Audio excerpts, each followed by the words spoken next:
सरोडी खुर्द स्थित प्रधानमंत्री आवास योजना परिसर में प्रस्तावित सांडपानी प्रक्रिया प्रकल्प यानी कि एसटीपी को लेकर विवाद खड़ा हो गया है। रहवासियों ने आरोप लगाया कि जिस जमीन को मूल रूप से अम्यूनिटी स्पेस और कम्युनिटी हॉल के लिए आरक्षित किया गया था, उसे अब बिना किसी जनसहमति के एसटीपी निर्माण के लिए आवंटित कर दिया गया है। 6 नवंबर 2023 को जारी टेंडर नंबर 120231106/03 के तहत 105 करोड़ रुपए की लागत से एसटीपी का निर्माण किया जाना है, जिसका कार्यकाल 5 वर्षों का है। फिलहाल परिसर में 945 घरों में लगभग 3780 लोग रह रहे हैं। रहवासियों ने सवाल उठाया है कि आरक्षित भूमि का उपयोग बदले जाने की प्रक्रिया में क्या उनकी अनुमति ली गई? यदि नहीं तो यह उनके मौलिक अधिकारों का उल्लंघन माना जा रहा है। रहवासियों ने मांग की है कि एसटीपी प्रकल्प को अन्यत्र स्थलांतरित किया जाए और मूल आरक्षण को यथावत बहाल किया जाए। असं आहे की 2017 मध्ये तुम्ही आम्हाला घर विकले, त्यावेळी तिथे एम्युनिटी आणि कम्युनिटी हॉल दाखवला आणि आता जर तुम्ही एसटीपी करताय तर आमच्याकडून त्याची परवानगी का घेण्यात आली नाही? पहिल्यांदा आम्हाला त्याच्याबद्दल अवेअर का करण्यात आलं नाही? दुसरं म्हणजे एसटीपी म्हणजे सिवरेज ट्रीटमेंट प्लांट हा साधारणतः निर्मनुष्य ठिकाणी असला पाहिजे, त्याच्या आजूबाजूला बफर झोन असला पाहिजे, बरोबर आहे की नाही? आपण झाडं का लावतो? बफर झोन म्हणजे झाडं लावायसाठी. कशासाठी?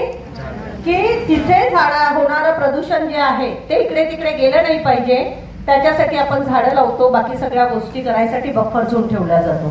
तिथे बफर झोन ठेवण्यासारखी परिस्थिती नाही आहे. तिथे पूर्ण रहिवासी क्षेत्र डेव्हलप झालेलं आहे आणि अशा वेळी आता तिथे 750 कोटीचा, किती कोटीचा आहे तो? 750 कोटीचा हा जो प्लांट जर तिथे होणार असेल तर 5 वर्ष यांना त्रास नाही होणार, कारण 5-7 वर्ष त्या प्लांटचं बांधकाम करायलाच लागेल, बरोबर आहे?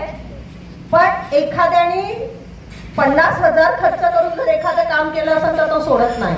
मग 750 कोटी एकदा खर्च झाल्यानंतर तिथून तो बदलणार आहे का भविष्यात? नाही बदलणार आहे. तर या लोकांना भविष्यात जो त्रास होणार आहे तो त्रास व्हायला नको म्हणून आज या लोकांचा विरोध आहे, बरोबर आहे? तर त्याच्यामुळे आता विषय काय आहे की 2023ला ज्यावेळी एसटीपी प्लांट मंजुरीसाठी पाठवला त्यावेळी इथे नगरपंचायत नव्हती, पण ज्यावेळी वर्क ऑर्डर झाला त्यावेळी तर नगरपंचायत होती ना साहेब, बरोबर आहे की नाही? मग वर्क ऑर्डर झाला त्यावेळी जर नगरपंचायत होती आणि पंतप्रधान आवास योजना बांधली जरी एनएमआरडीएने असेल तरी ती आता कोणाच्या ज्युरिडिक्शन मध्ये येते? बेळगाव नगरपंचायतच्या, बरोबर आहे? मग ज्यांच्या ज्युरिडिक्शन मध्ये येते तर त्यांची एनओसी असणं गरजेचं आहे की नाही? सर असं आपण द्विधा परिस्थितीसारखं उत्तर देत आहे. टेक्निकली शोधून सांगता येईल, टेक्निकली ती एनओसी असणं गरजेचं आहे. नाही तर मग तुम्ही नाही म्हणत उद्या आम्ही कुठेही काही करतो, तुम्हाला एनओसी नाही मागत. मला सांगा, माझ्या जागेवर उद्या जर मी सिवेज ट्रीटमेंट प्लांट केला तर मला तुमच्या एनओसीची गरज आहे की नाही? आहे ना?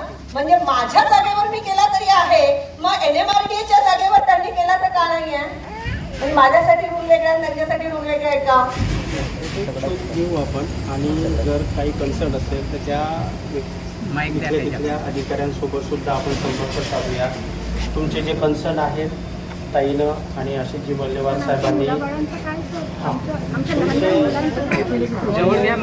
तुमचे कन्सर्न आहेत ते सर्व एनआयटीच्या साहेबांसोबत, राऊत साहेब आहेत, जावेद साहेब आहेत, त्यांच्याकडे सर्व मांडतो.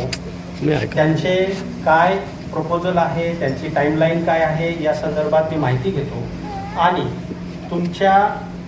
तुम्हाला कोणताही त्रास न होता तो प्रोजेक्ट कसा पार पाडता येईल याची दक्षता घेतो.